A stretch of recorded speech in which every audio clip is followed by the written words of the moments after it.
acompañan en la mesa principal, a todos los directivos, funcionarios, estudiantes de la corporación. En nombre de la Asamblea de Fundadores, del Consejo Superior, del Consejo Académico, en realidad no soy el rector, la rectora es la doctora Claudia, pero se encuentra en este momento en una de nuestras extensiones, en la de Bucaramanga. Cobro más como fundador y como presidente del Consejo Superior y de la Asamblea de Fundadores. Para nosotros pues, es muy grato contar con la presencia de ustedes y particularmente con la presencia del señor viceministro. El doctor Pardo pues, tenía toda la mejor voluntad de acompañarnos, pero nosotros sabemos que las agendas de los ministros es algo complejo. Él está actualmente en el Consejo de Ministros porque el presidente Santos está haciendo un anuncio político muy importante y se requería la presencia del ministro, que todos sabemos hace parte de la unidad nacional en términos de alta política. Queremos agradecer al señor viceministro que esta noche nos ilustre sobre un tema tan importante para quienes trabajamos en educación superior, como es sobre la política pública del primer empleo. Esta es una política pública muy importante que el gobierno viene impulsando. Quizás tiene un cierto déficit de implementación en términos de política pública porque tal vez no somos tan conocedores, no ha tenido toda la difusión que ella debería tener, pero valga la oportunidad para que precisamente el señor viceministro nos ilustre de cuál es la prioridad que tiene esta problemática en la agenda del gobierno y del ministerio y del viceministerio que él dirige, cuál ha sido la implementación en términos de lo que se denomina el ciclo de las políticas públicas, ¿cierto? La programación, la implementación, y seguramente ya por el tiempo en que la política pública viene trabajando podrá inclusive haber resultados en términos ya de alguna evaluación.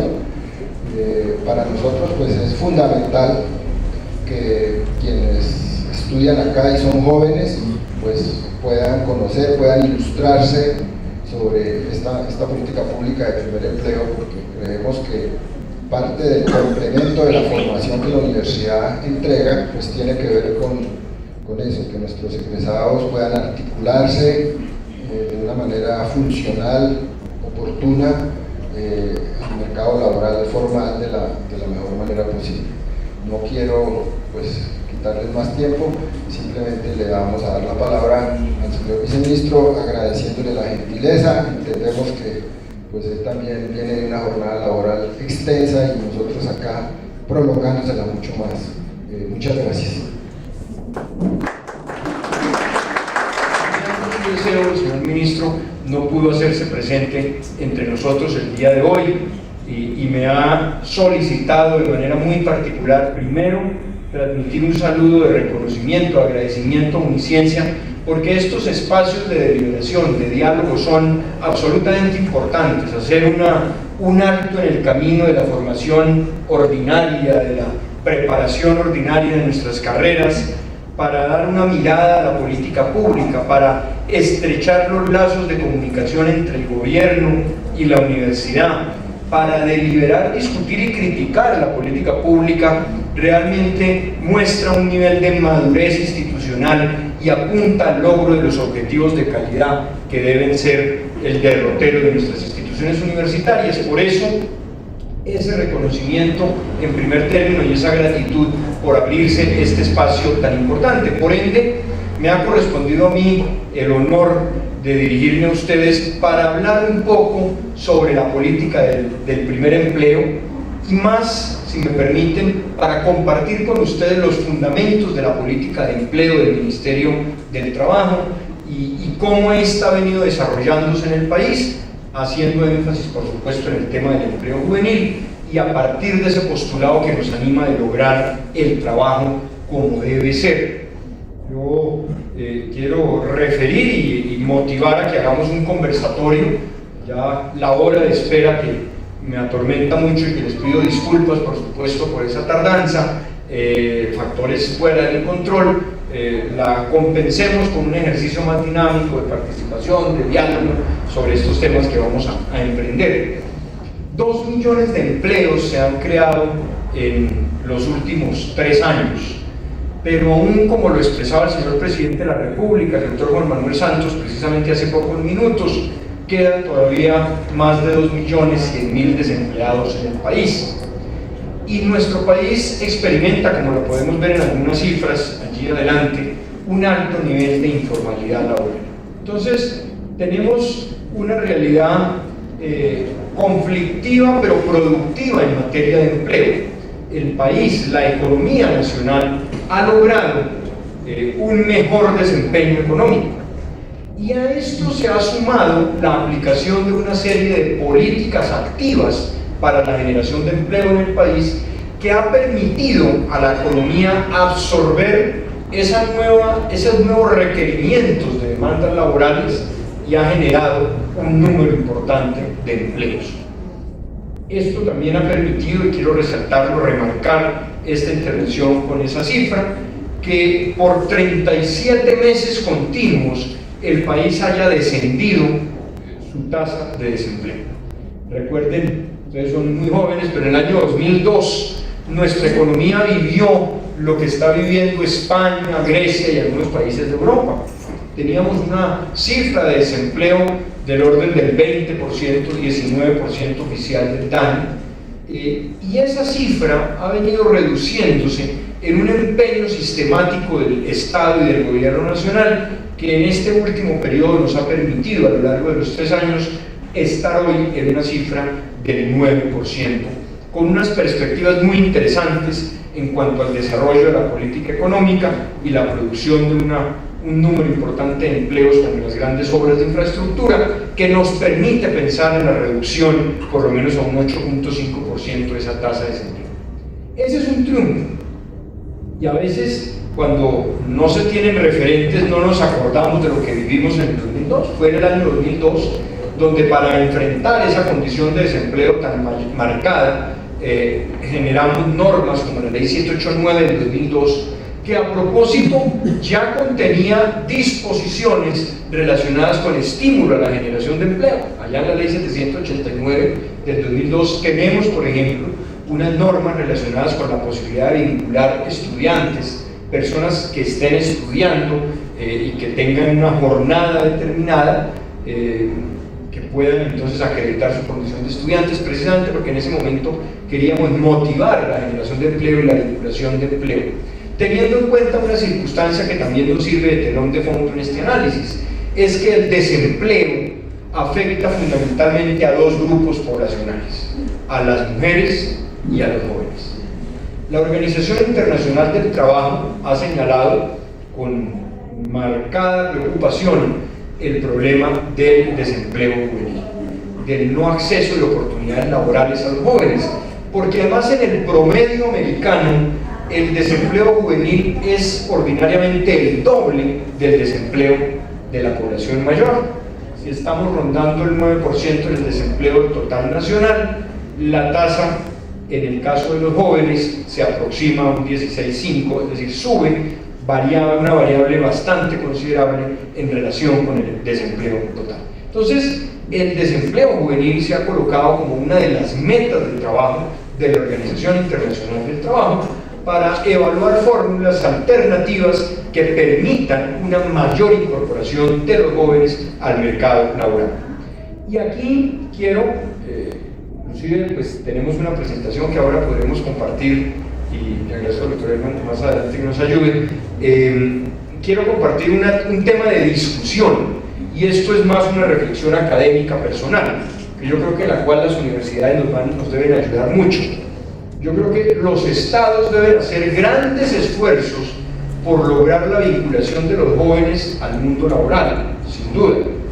Esto además ha venido acompañado de un cambio de la sociología, de la organización de la familia, de la necesidad de incluirse desde muy jóvenes en el ámbito laboral.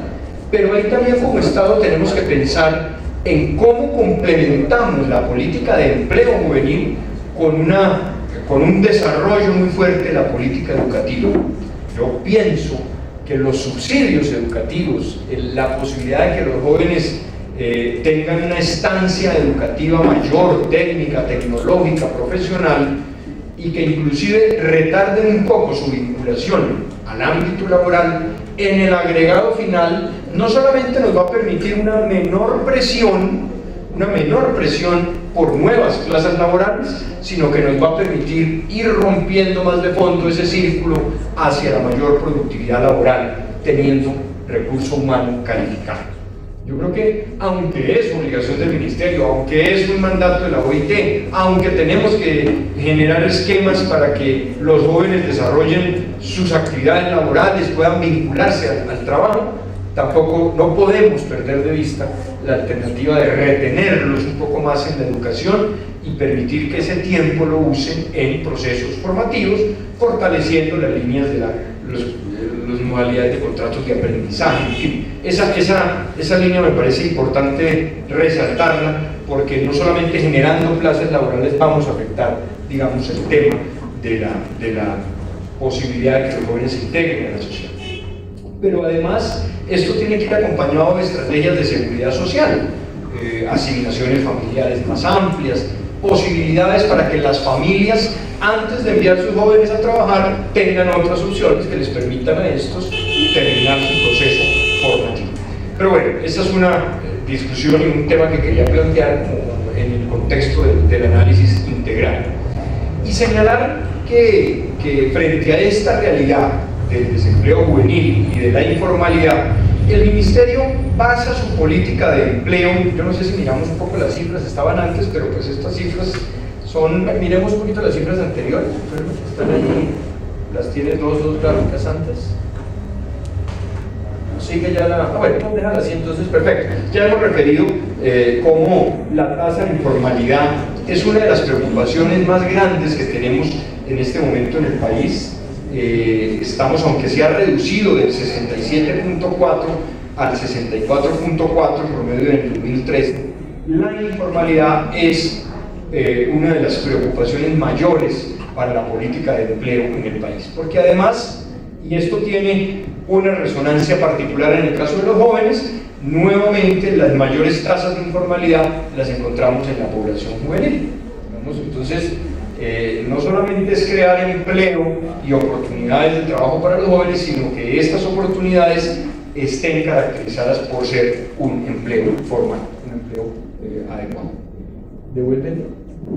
La política de empleo que impulsa el Ministerio del Trabajo, y antes de llegar al tema de la promoción del primer empleo, se basa en unas estrategias integrales. De un lado, generación. Por supuesto, el Estado colombiano debe avanzar y garantizar como Estado y como sociedad la generación de nuevos empleos. Y esta generación tiene dos frentes. De un lado, el estímulo a las empresas, porque la política del empleo no puede ir desarticulada con la generación de empresas. Hay que promover el desarrollo de las empresas, facilitar el desarrollo empresarial, que son quienes generan empleo. Y, bueno, en algún caso el sector público también, por supuesto, como empleador fundamental en una sociedad, y además generar nuevas plazas laborales. Entonces, el primer frente es la promoción en la generación de empleo. Y hoy en día, fíjense ustedes que ese axioma económico de pleno empleo que se planteara por los años 30 con la revisión al liberalismo económico planteada por John Maynard Keynes, cogen y toman una nueva fuerza. Las sociedades tienen que comprometerse con la promoción y la generación de empleo, porque toda estrategia de seguridad social parte de la conceptualización en virtud de la cual una sociedad fuerte es aquella que permite a la sociedad, a la gente, absorber empleo, estar trabajando. Porque es que fíjense ustedes que el trabajo, y aquí quiero hacer también una referencia conceptual filosófica, el trabajo es la razón ética y política por la cual se justifica en las sociedades tener propiedad privada, porque es que es a través del trabajo en que los hombres satisfacen sus necesidades particulares y familiares. Y tanto en el pensamiento filosófico del liberalismo como en el pensamiento filosófico del socialismo, El homo faber, ese hombre que trabaja, es el trabajo el que libera al hombre, el que lo libera de sus necesidades. Por eso hoy, y esto, aunque es evidente, muchas veces no lo comentamos tanto, me parece que en el ámbito universitario vale la pena explorarlo mucho, tenemos que resaltar que el trabajo es un derecho. El trabajo es un derecho, el trabajo es un derecho y una obligación, claro, constitucionalmente definida, pero el trabajo es un derecho. Es la puerta, además, para la satisfacción de las necesidades, es la base de los sistemas de protección social. El trabajo es un derecho y toda sociedad tiene que comprometerse con generar oportunidades de empleo. Entonces, la generación de empleo, tanto por empresas como por trabajadores. El segundo componente de esa política general de empleo es la política de formalización laboral, fíjense, promoción del empleo y formalización laboral. Y ahí vamos a ver todas esas estrategias, entre ellas la ley 1429 que procura generar empleo digno, formal. Porque fíjense ustedes que el empleo que se genere en una sociedad debe estar caracterizado por ser un empleo digno, un empleo decente. Y a nivel internacional este concepto del empleo decente está absolutamente desarrollado, es un compromiso de los estados. Un empleo decente debe garantizar unas condiciones adecuadas y mínimas de protección social. Un empleo decente debe garantizar condiciones adecuadas de estabilidad. Un empleo decente debe comprender condiciones adecuadas de diálogo social.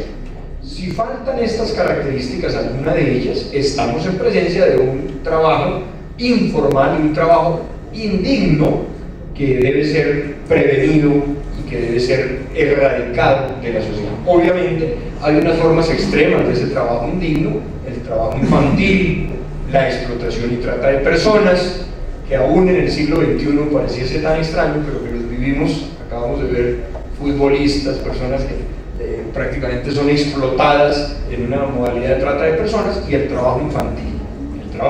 Ahí la generación y la formalización del empleo empieza, obviamente, por erradicar esas formas extremas e ilegales de desarrollo profesional, de desarrollo laboral. La meta es muy grande. En el caso de trabajadores infantiles, Colombia tiene más de 800.000 niños trabajando. Y los tiene además, particularmente en un sector que no ha sido tan desarrollado desde el punto de vista de la política laboral y de seguridad social, como es el sector rural. En el campo, el sector rural, ahí tenemos que dar una mirada muy profunda y una intervención muy grande, podríamos hablar algo de eso, porque ahí se concentra mucho el ámbito del trabajo infantil.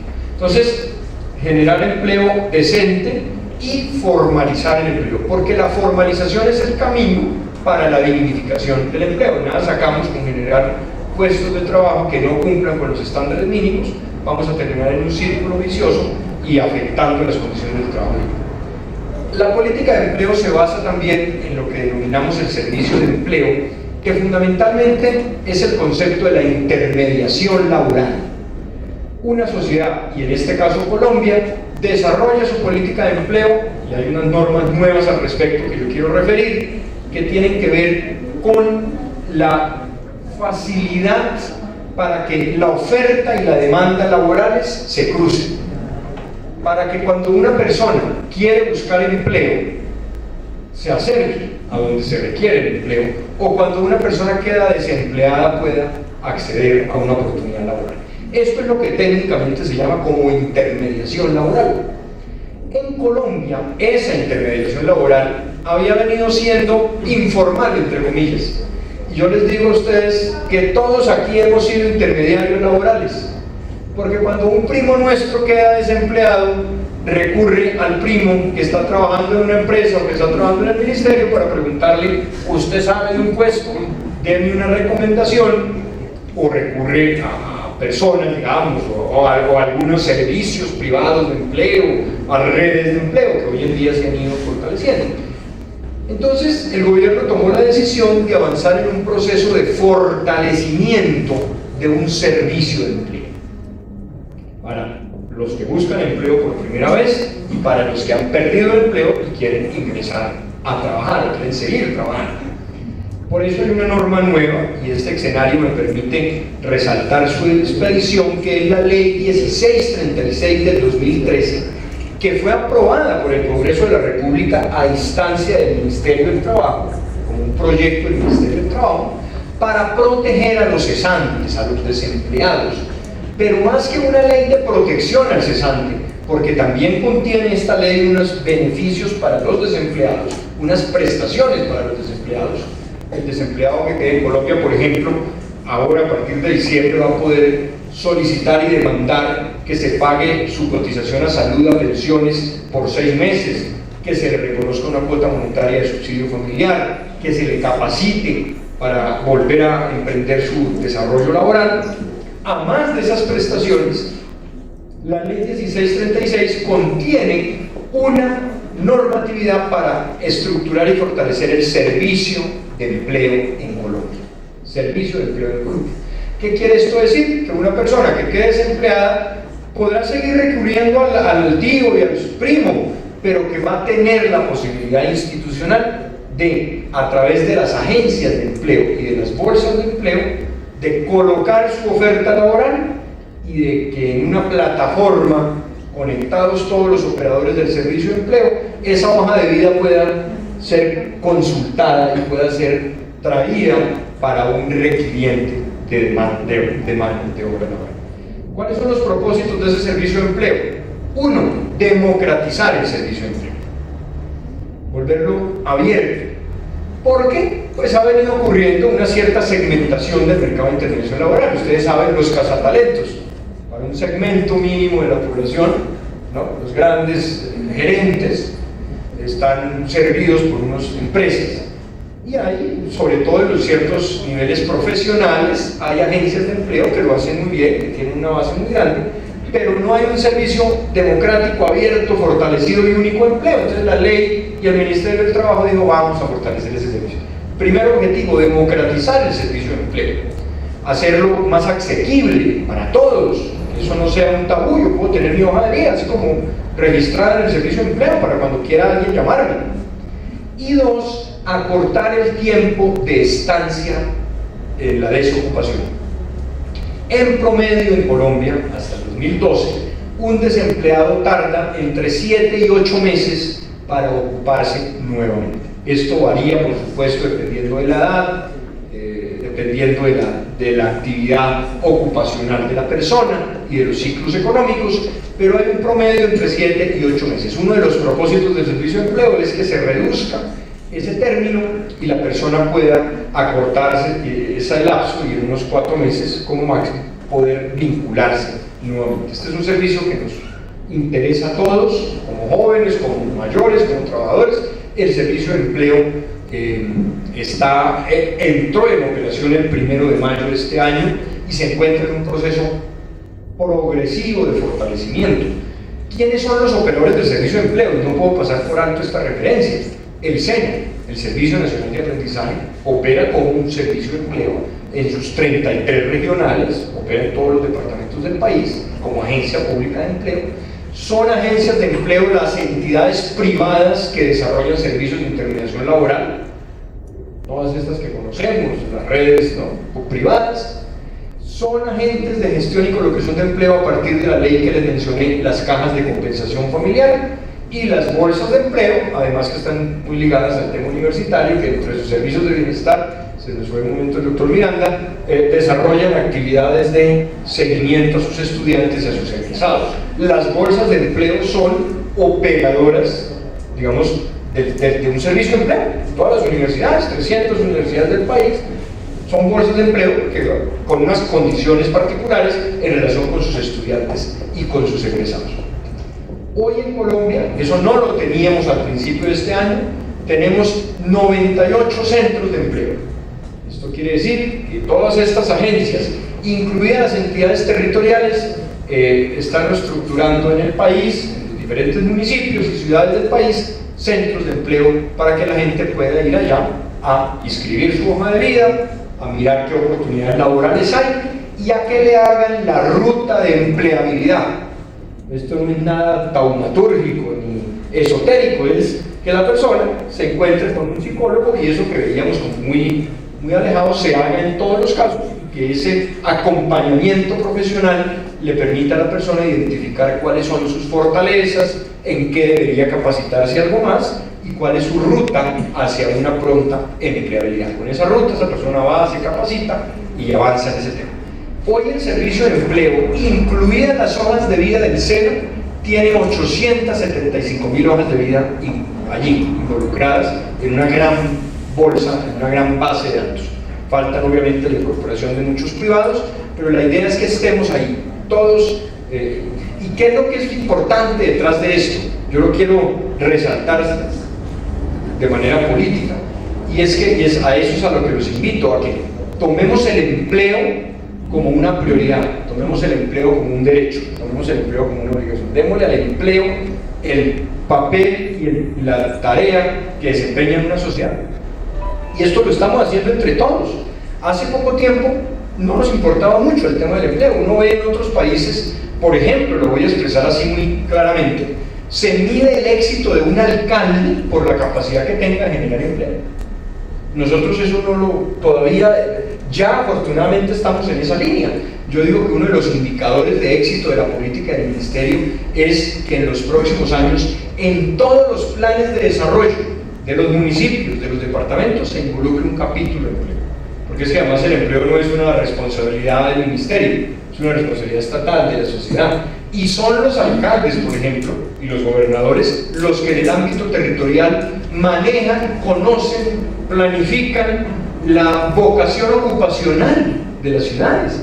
Y entonces ahí hay una tarea que hay que hacer a nivel local. Yo creo que entre todos como sociedad vamos a llegar a eso, a exigirle a nuestros gobernantes locales que el tema del empleo sea una prioridad. De hecho, en las encuestas de percepción ciudadana siempre el empleo no registra, fíjense que todavía no registra en primer lugar, a veces aparece primero seguridad, ¿no? En fin, pero el empleo es una puerta para la seguridad, para la inclusión, para la justicia social. Entonces, servicio de empleo como una apuesta del Estado colombiano para democratizar el acceso al empleo y reducir la estancia de la desocupación laboral.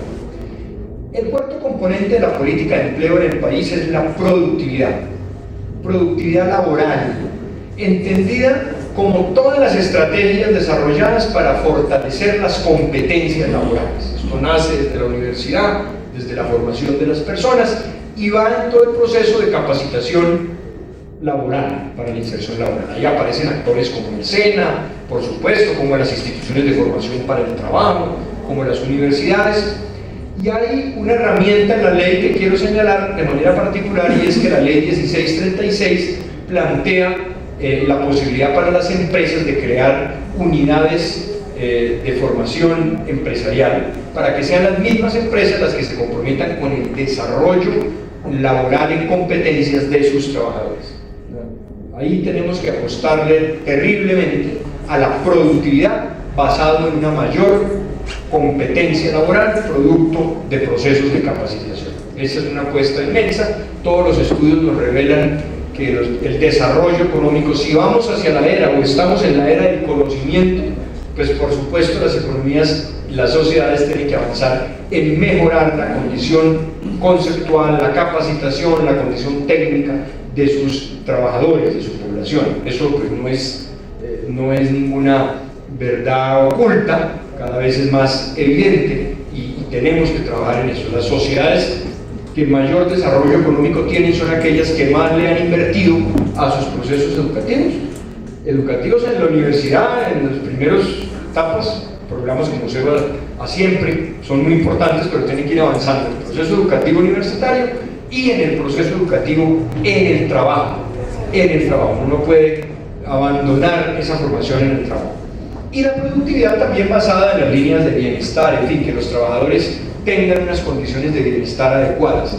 A mayor productividad laboral hace parte, sí lo mismo, es mayor productividad empresarial y a mayor productividad empresarial pues mayor funcionamiento para lograr una mayor promoción en la inserción de empresas. Y hablemos en particular de ello, de esa estrategia que ha sido adoptada por el Congreso de la República a través de la Ley 1429 y que hace parte ese haz de posibilidades y estrategias para una mayor formalización laboral en el país, a las que también me quiero referir brevemente de forma muy práctica. La Ley 1429 se estructuró sobre la base de formalizar empresas y promover la generación de nuevas plazas laborales. Inicialmente esta ley estaba enfocada de manera exclusiva para el tema de los jóvenes, pero se fue ampliando y contiene una serie de beneficios bajo la perspectiva de que es necesario traer a la economía formal a las empresas que han estado por fuera, que no se habían matriculado en las cámaras de comercio, que estaban por fuera del ciclo formal de la economía, y para eso se les concedió a las empresas una serie de beneficios consistentes fundamentalmente en la reducción de los costos en la matrícula mercantil y en una reducción en el pago del impuesto de renta, una progresividad en el pago del impuesto de renta, para que el empleador, la empresa, sintiera unos beneficios que lo llevaran a la formalización empresarial. Pero adicionalmente se acompañaron estos estímulos con la reducción en el costo de pago de los denominados parafiscales, aportes que pagan los empleadores, como ustedes saben, al SENA, al ICBF y a las cajas de compensación familiar, que hacen un costo total del 9%, el valor de la nómina de un 9%. Entonces, en la ley 1429 se le reconoció a los empleadores la posibilidad a las medianas empresas con menos de 50 empleados y menos de 5.000 salarios mínimos de activos, una progresividad para el pago de los parafiscales, que básicamente se concreta en que en los 2 primeros años no hay pago de esos parafiscales y empiezan a pagarse 25% de la cuota full hasta que en el 6º año paguen full los parafiscales. ¿Para qué? Para estimular. Esta es una política activa promocionando el empleo. Las medianas empresas, que se entiende tienen una etapa de su vida productiva, que están arrancando en la generación de la vida productiva, que tengan un estímulo, una reducción de la carga impositiva del Estado. Pero adicionalmente a esto, y aquí es donde entramos al tema directo de la vinculación de jóvenes, se estructuró como beneficio en la ley de formalización laboral, o denominada por algunos de primer empleo, un descuento en el pago del impuesto de renta y complementarios y por el valor de los aportes parafiscales y otras contribuciones a nómina por 2 años para los empleadores que contraten una serie de personas, entre ellos personas menores de 28 años. No fue solamente esta categoría, porque además incluyó la posibilidad de contratar personas en situación de desplazamiento, procesos de integración o condiciones de discapacidad, y también para el evento de vincular a mujeres mayores de 40 años y que en los últimos 12 meses no hubieran estado vinculadas laboralmente. Pero fundamentalmente en esta categoría se incluyó a los trabajadores de menores de 28 años. Esto es, cuando un empleador contrate un trabajador menor de 18 años, por el término de 2 años va a ser beneficiario de descuentos en el pago del impuesto de renta y complementarios, para promover, insisto, la generación de empleo para jóvenes. Ahí el tema de la edad, ustedes saben, ahí nosotros en la ley 1429 tomamos los 28 años, que es como un patrón, digamos, general, aunque hay quienes también aplican una edad menor, pero nosotros hemos acogido, digamos, bajo la categoría de trabajadores jóvenes a las personas que laboren con una edad de hasta 28 años. Entonces, esta ley está en funcionamiento. Yo quiero comentarles que sería muy importante con ustedes, con los grupos de investigación de la universidad, el año entrante, poder confrontar académicamente los resultados de la evaluación de impacto de la ley 1429. El Ministerio de Trabajo contrató con la firma Econometría el estudio de impacto sobre la ley 1429. Estos resultados los tendremos en el mes de enero. Hay unas cifras preliminares, compartiré 2 o 3 de ellas, respecto de las cuales no señalan, o las cuales no señalan, que fundamentalmente frente a la progresividad del pago de los parafiscales, 16.534 empresas se acogieron a los beneficios de la Ley 1429 por un número de 134.000 empleados nuevos. Es decir, se han acogido a los beneficios de la ley un número importante de empresas, y esto ha promovido que cerca de 150.000 trabajadores se hayan vinculado a esas empresas. El número es mayor en el caso de las empresas que se han formalizado ante la Cámara de Comercio, porque estamos hablando de cerca de 612.000 empresas que empezaron a pagar y se registraron en la matrícula mercantil, lo cual pues obviamente implica que ha habido una dinámica grande de creación de empresa formal.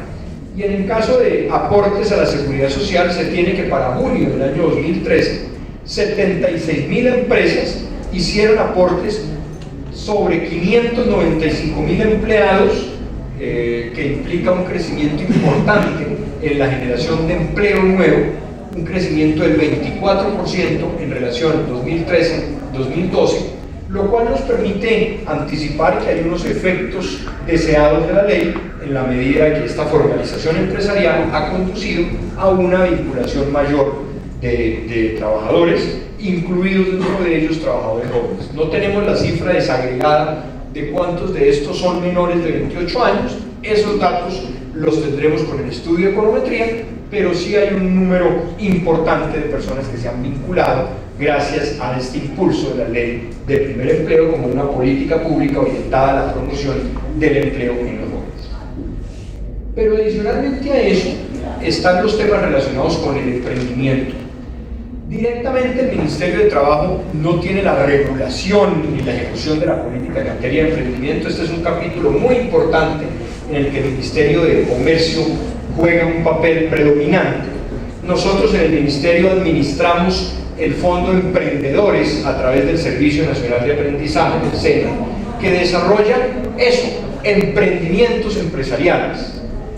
No todas las personas quieren estar vinculadas laboralmente. Hay personas que tienen el emprendimiento como una forma de desarrollo. Las cifras, algunos estudios internacionales nos dicen que entre el 5 y el 10% de las personas de la población económicamente activa tienen virtudes y competencias para desarrollar empresas. Eso no es de todos, por eso no se puede aplicar una política de emprendimiento para todos, pero hay que garantizar que haya vías para fomentar el emprendimiento, particularmente en el caso de los jóvenes. Ahí la invitación es a que ustedes como organizaciones juveniles puedan participar de ese fondo de emprendedores. El Servicio Nacional de Aprendizaje SENA tiene unos recursos destinados a esos emprendimientos que permitan obviamente generación de empleo, pero que permitan la generación de empresas nuevas en el país. Y ahí el papel de los jóvenes es fundamental. Y el tercer elemento que hoy apuntala el estímulo a la generación de empleo para los jóvenes tiene que ver con el desarrollo del teletrabajo. El desarrollo del teletrabajo lo aprecia el Ministerio como una opción muy interesante para que los jóvenes den sus primeros pasos en el campo laboral. Porque inclusive fíjense ustedes que el teletrabajo permite la coexistencia de actividades educativas, pero además el teletrabajo está ligado a un elemento en el cual los jóvenes y los trabajadores jóvenes tienen unas grandes ventajas, y es el desarrollo del conocimiento, de la creatividad. Todos los jóvenes están llamados naturalmente a que a través de esquemas nuevos de teletrabajo puedan aportarle a las empresas en algunas actividades, sobre todo en las que tienen que ver con desarrollos creativos, en las artes, en la tecnología. Entonces el teletrabajo se constituye en una vía interesante para que se estimule el empleo bueno. Hoy hay registradas en el Ministerio del Trabajo 8.000 empresas que tienen algún número de teletrabajadores.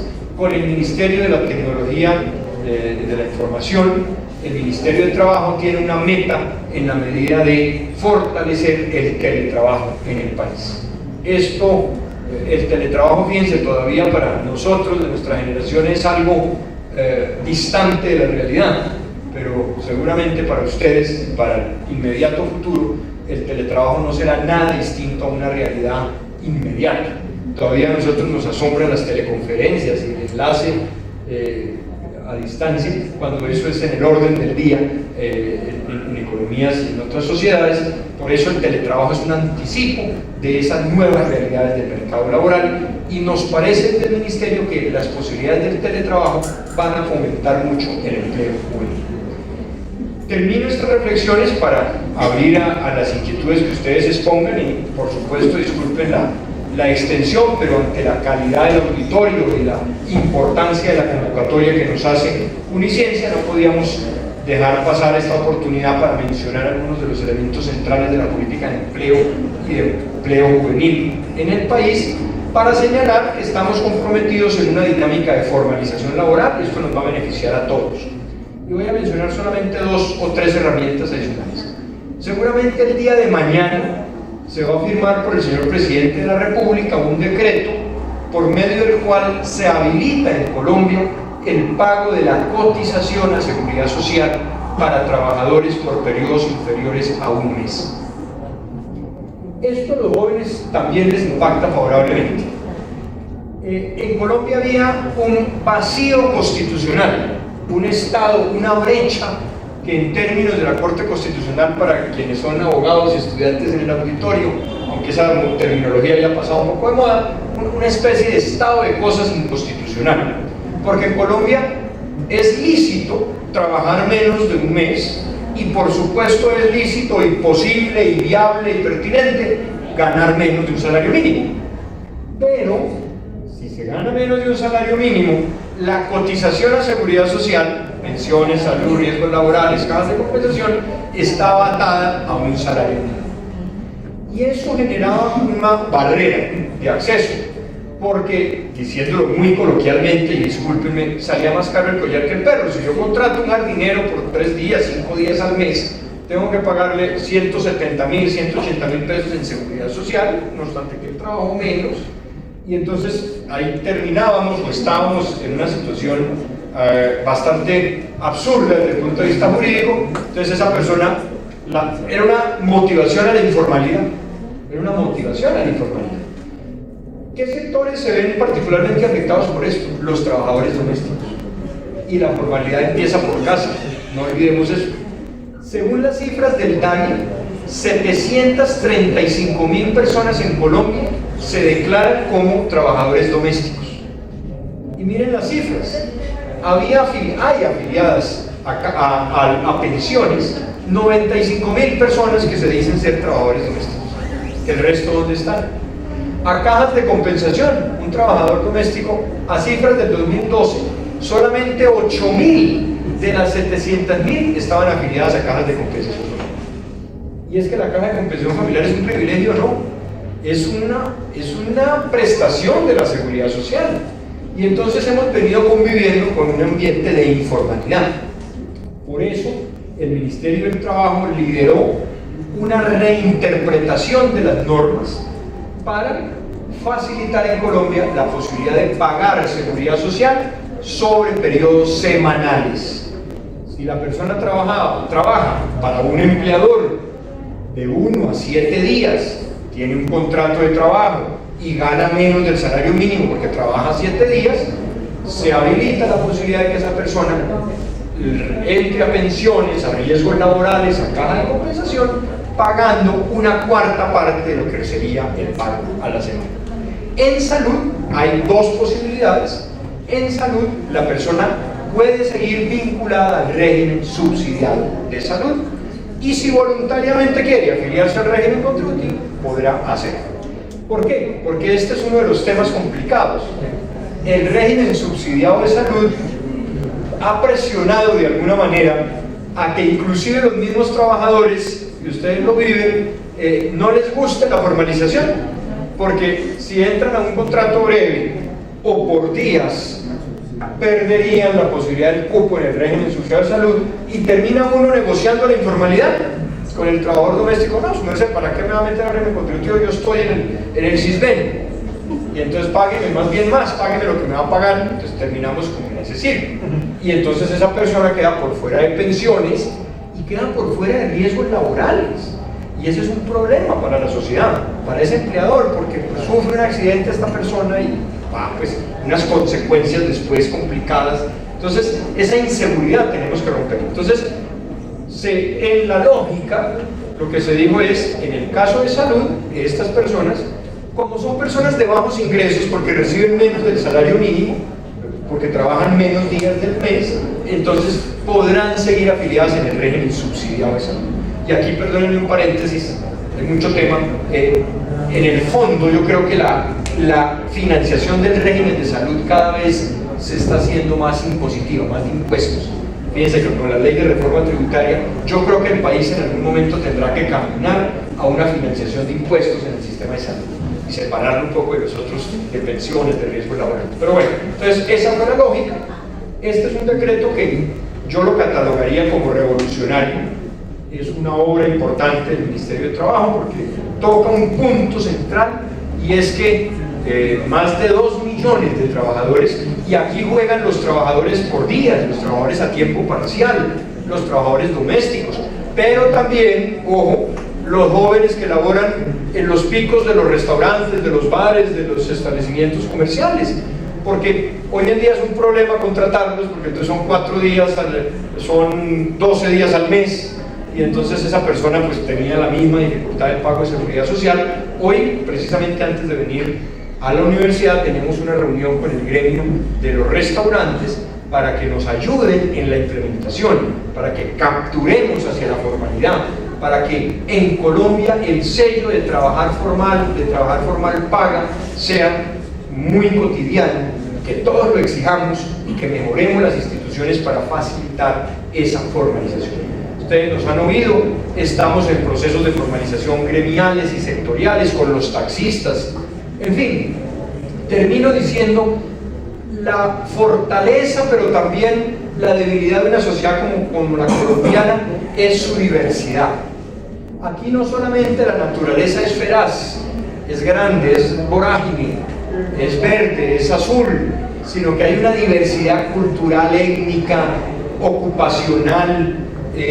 Somos muy diversos, y en esa diversidad nos hemos acostumbrado a vivir en la informalidad.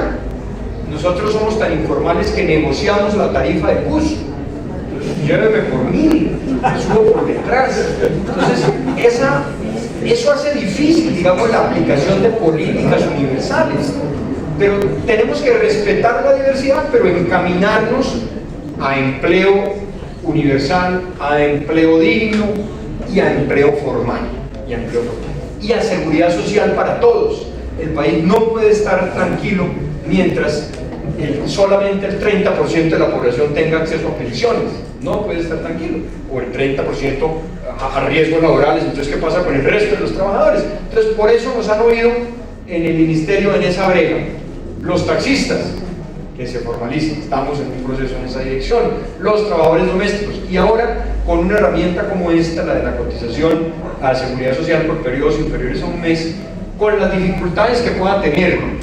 Eso hay que mejorarlo. Ninguna obra humana es perfecta, pero sí es perfectible, y está en la grandeza del ser humano hacer que lo imperfecto tienda a lo perfecto, precisamente para garantizar condiciones de dignidad, de bienestar, que en últimas es para lo que sirven los estados y los gobiernos, para promover mayores condiciones de bienestar, para que hagamos más amigable esta vida en sociedad. Y por eso pues es muy grato poder compartir con ustedes estas ideas y abrir el escenario, por supuesto, al diálogo, finalizando, por supuesto, con la reiteración de mi reconocimiento, no solamente por la paciencia en la espera, sino por la amable paciencia de ustedes que han tolerado estas expresiones por un tiempo, nacidas del interés de poner sobre la mesa de la discusión pública las políticas del Ministerio de Trabajo, y que ojalá ustedes las investiguen en la página del Ministerio. Miren, hagan grupos de estudio desde sus facultades, desde administración, desde derecho, por favor. Qué bueno, doctor Telles, que los trabajos de investigación nos los hagan llegar, para que hagamos el tema de Yunus en el Banco de los Pobres, ¿no? La invitación a la universidad es que, por ejemplo, cojamos uno de estos temas de esta sesión tan aburrida de hoy, y ustedes digan, vamos a hablar de los trabajadores domésticos, y hagan un estudio sobre los trabajadores domésticos desde su carrera, y mándenoslo al ministerio y hagamos cosas y propongamos cosas, que yo creo que eso es lo que verdaderamente transforma a la sociedad, en la vinculación entre la universidad y el Estado y la sociedad. Muchísimas gracias.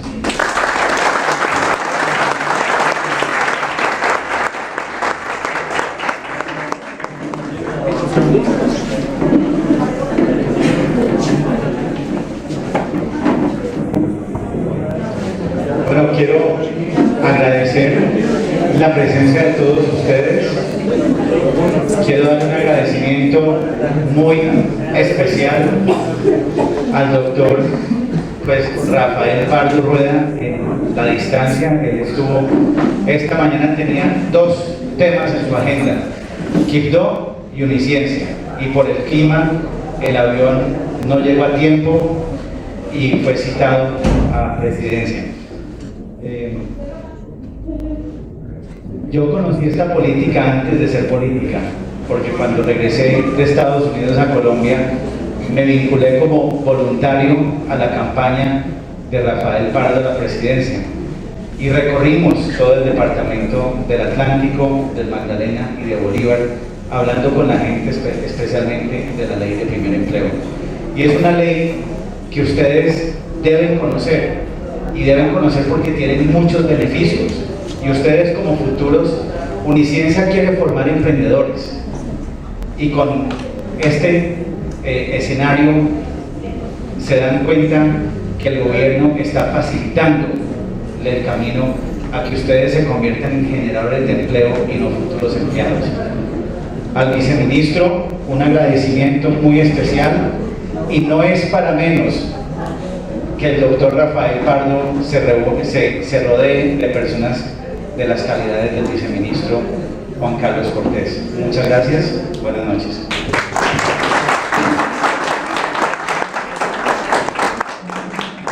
Y al viceministro le hago entrega de un detalle que la universidad le hace al doctor Rafael Pardo. La Corporación Universitaria de Ciencia y Desarrollo, Uniciencia, agradece al señor ministro del Trabajo, doctor Rafael Pardo Rueda, para su conferencia Ley de Primer Empleo, miércoles 20 de noviembre de 2013.